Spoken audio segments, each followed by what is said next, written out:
Thank you for joining us for Working Through the Word, a ministry of the Richmond Church of Christ. Let's join our pulpit minister, Mike Johnson, as he brings today's lesson. To plan my own journey, because I want to see if I can do a better job than that GPS thing tells me. You know, sometimes those GPS devices put me somewhere I never intended to be. Not everything is exactly accurate. But if I can get on the map and I can trace that myself, I miss that. I don't know whatever happened to them. We don't use them anymore hardly.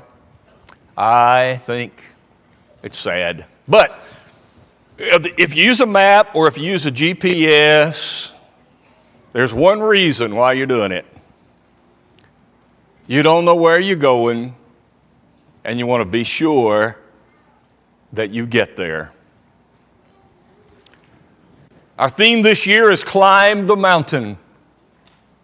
And we come today to the idea of saying, understanding, we need to climb that mountain, and we need to appreciate, we need to honor, we need to think about the guide gift that we have. Our concept today is to think about being guided on our journey up the mountain. Tonight we will consider the necessity that all of us should follow the leader. But today we learn about that guide. We learn about that leader. It is important that we have a guide to get to the place that we want to go, because we don't know. Think with me for a minute as we begin first to notice that you can be assured, and I can be assured, that God is guiding the affairs of the world. Now, it may not seem like that to you. It may not seem that God is really in charge because things are so out of control. I want you to listen to the words of Psalm 33. And I would recommend this psalm to you. It's a very powerful psalm. It begins by talking about God is the creator. And the whole concept of the psalm is the sovereignty of God. He is in charge. He created everything. And then he begins in verse 10. The Lord brings the counsel of the nations to nothing. He makes the plans of the people of no effect. The counsel of the Lord stands forever. The plans of his heart to all generations. Blessed is the nation whose God is the Lord, the people he has chosen as his own inheritance. God says, I made everything and I run everything. God is in charge. I don't know sometimes if I remember that, because I sometimes equate God being in charge with things happening the way that I want them to happen. And if they're not happening the way that I want, and I think I know what God wants, then obviously God's not doing his job. How arrogant is that?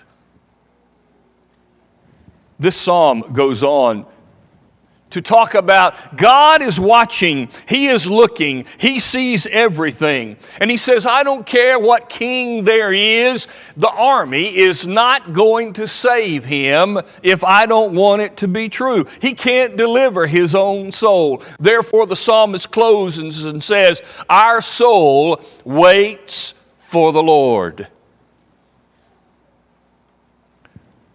God has always been in charge of the affairs of this world.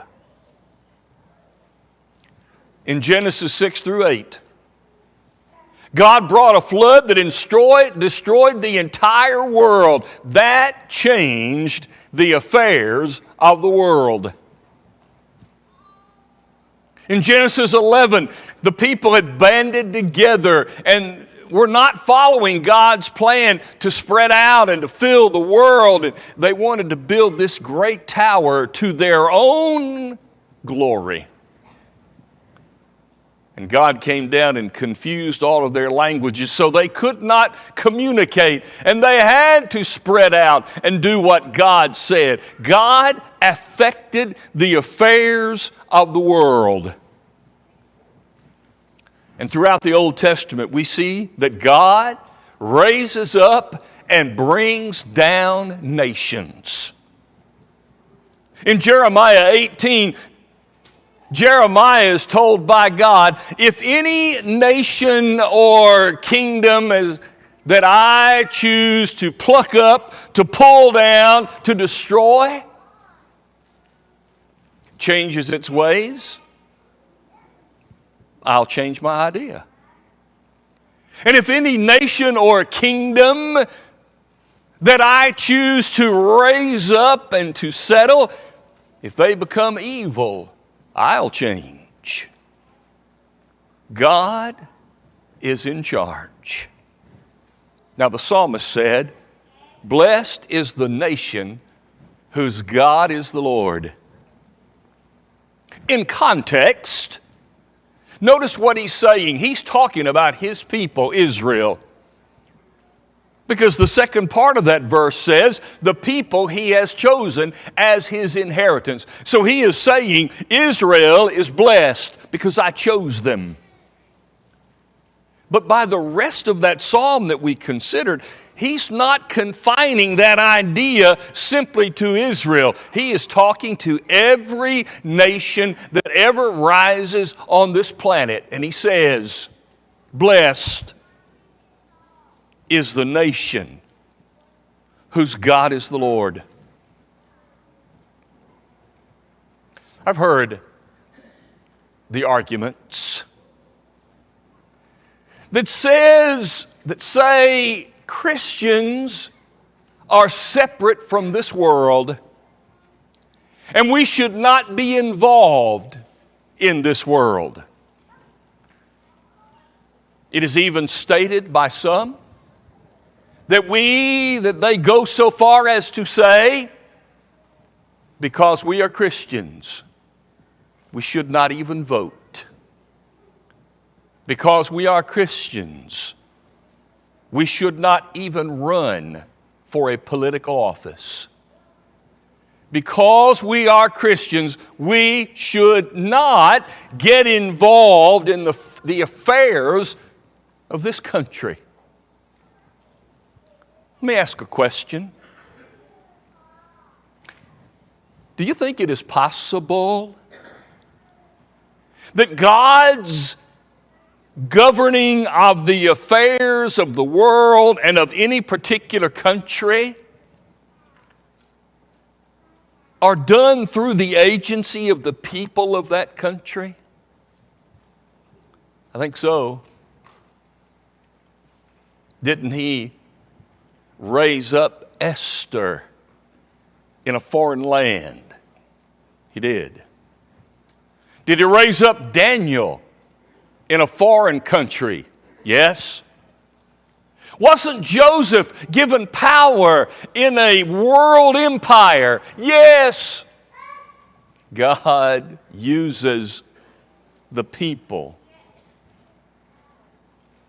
It is our privilege to live here. We say it often.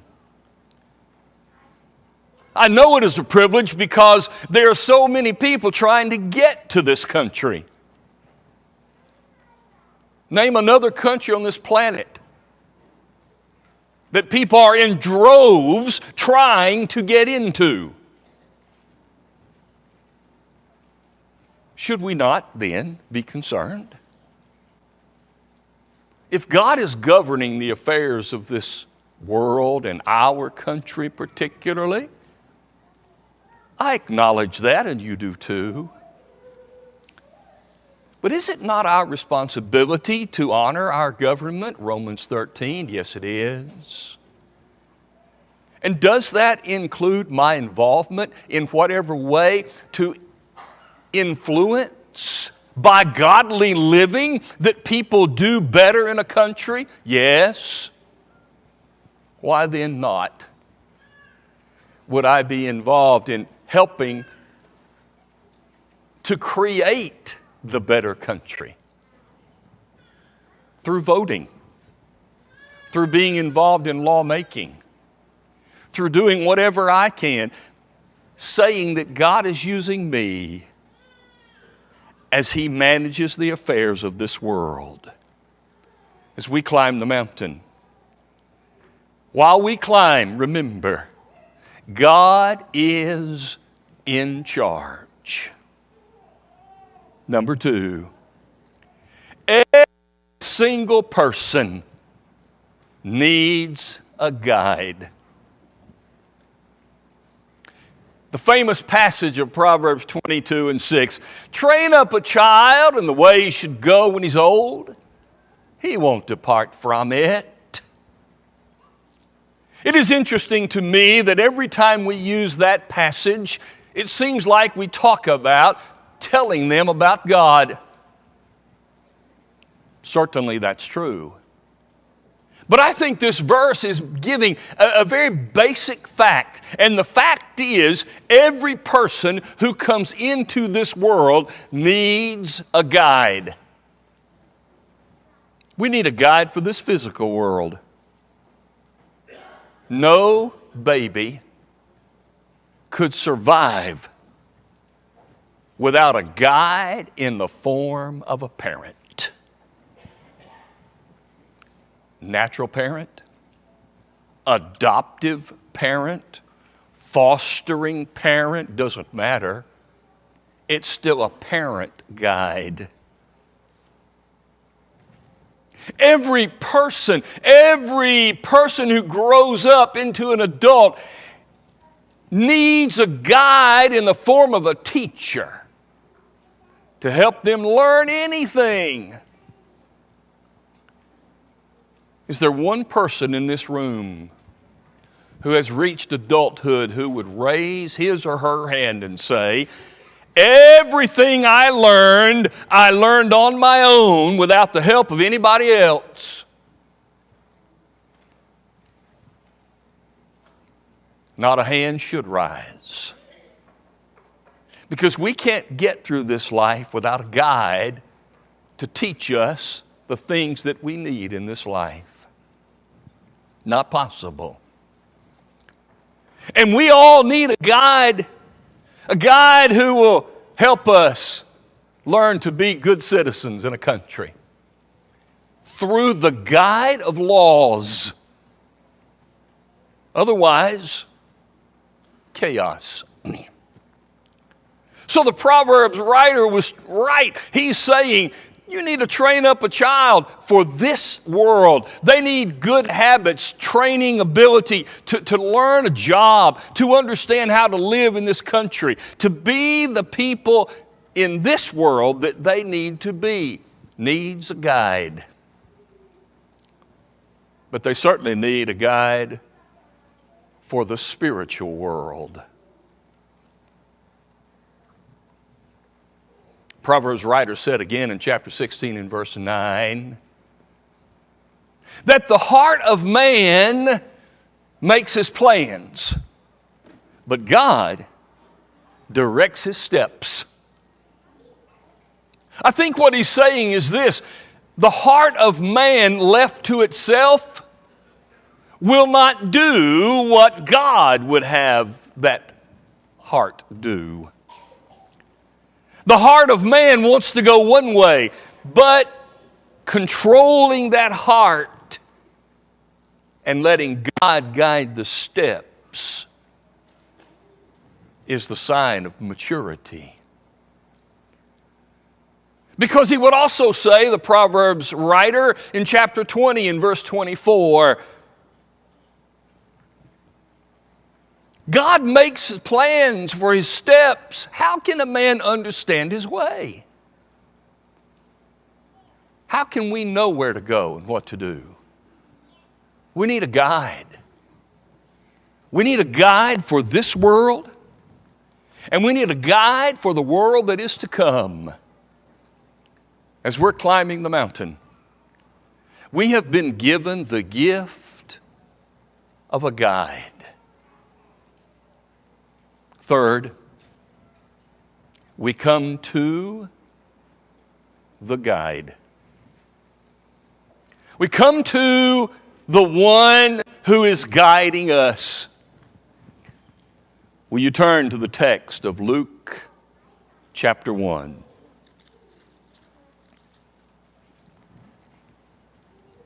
If you go back a few verses to verse 67, you'll find that this is a prophecy from the mouth of Zacharias, the father of John the Baptizer.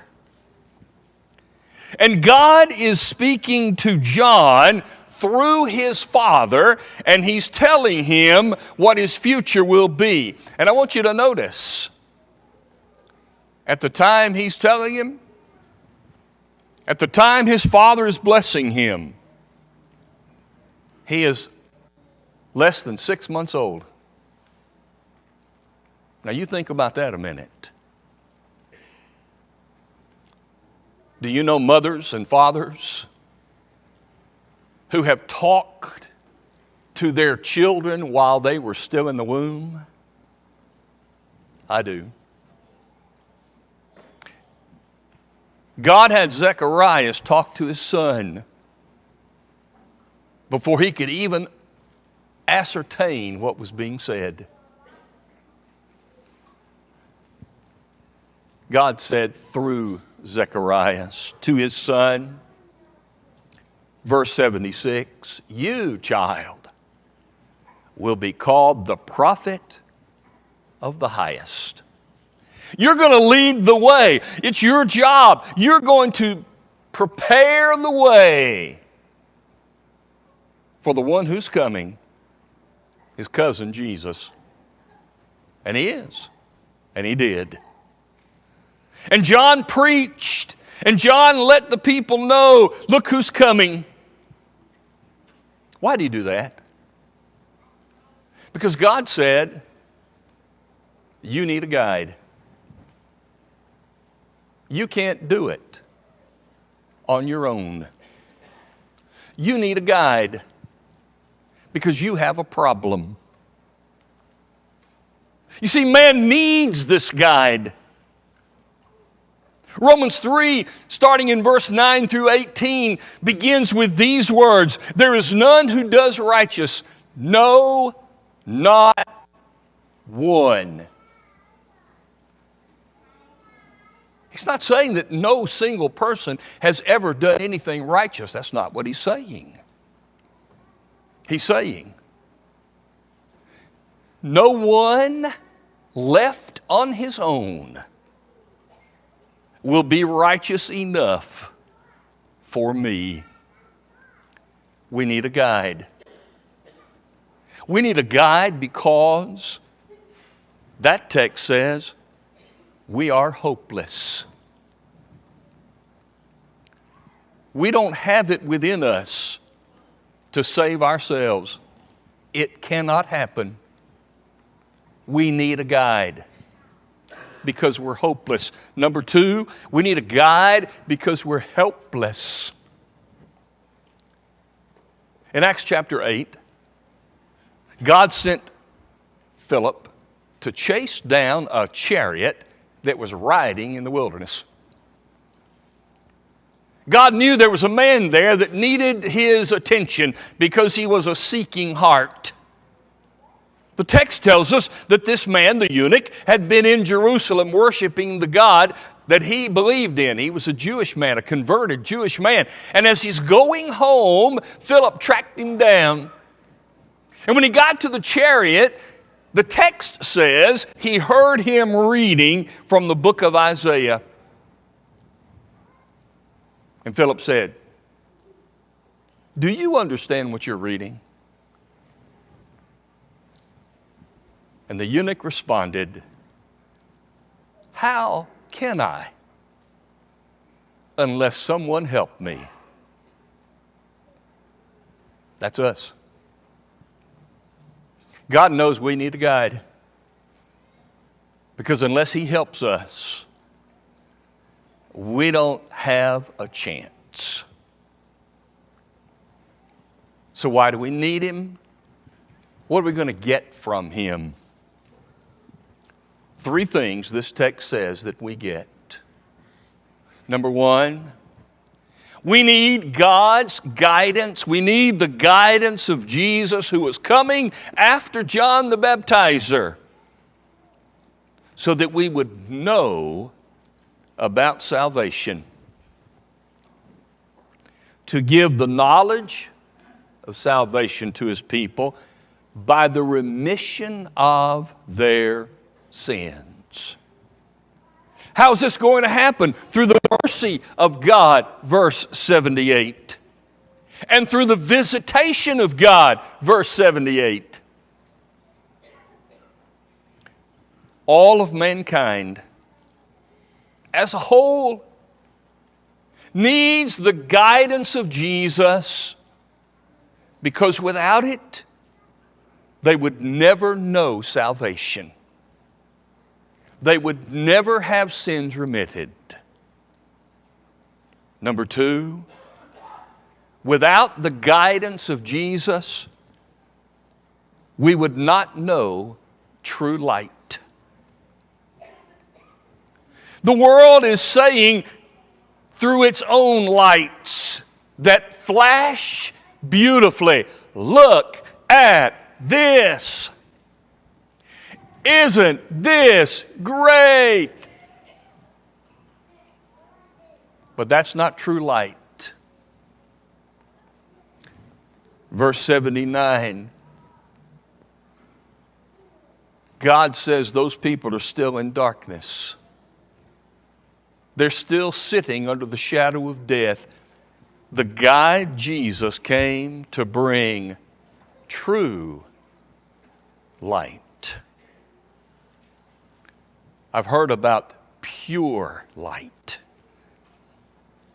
I don't understand that side of this world, but I get it. And God says you need the guide. Number 3, verse 39 or 79. You would not know about peace without the guide, Jesus. He said, "I come to give you my peace, not like the world gives, but like I give." And we would not know peace without our guide to tell us about it. Today, you are climbing. We're all climbing. We're climbing somewhere, going someplace, and it's a matter of deciding, am I going to climb with the proper guide or not? I can't make it on my own. You can't make it on your own, because we don't know where to go. But Jesus says, I'll guide you. And I'll show you about salvation. And I'll show you about light. And I'll teach you about peace. And while we climb the mountain, let us be grateful for the guide gift that God has given us. If you're ready to accept the offer of Jesus to guide you up the mountain climb, you can be like others recently have. You can submit to Jesus as the guide, believing in Him, repenting of sins, confessing His name and being immersed into Jesus Christ for the forgiveness of sins. It's what Zacharias said John the Baptizer was leading people to understand about Jesus. And if you've left the guide and followed your own way, and you're ready to come and reestablish the proper journey with the proper guide, we're here for you while we stand and sing together. We hope that you enjoyed today's broadcast, brought to you by the Richmond Church of Christ. We are located at 1500 Lancaster Road in Richmond, Kentucky. We meet at 9 a.m. each Sunday morning for Bible class, followed by our morning worship service held at 10 a.m. Our Sunday evening service is held at 6 p.m. Our midweek Bible study is held on Wednesday at 7 p.m. If you are in the area, we would love to have you as our honored guest. Thanks for listening.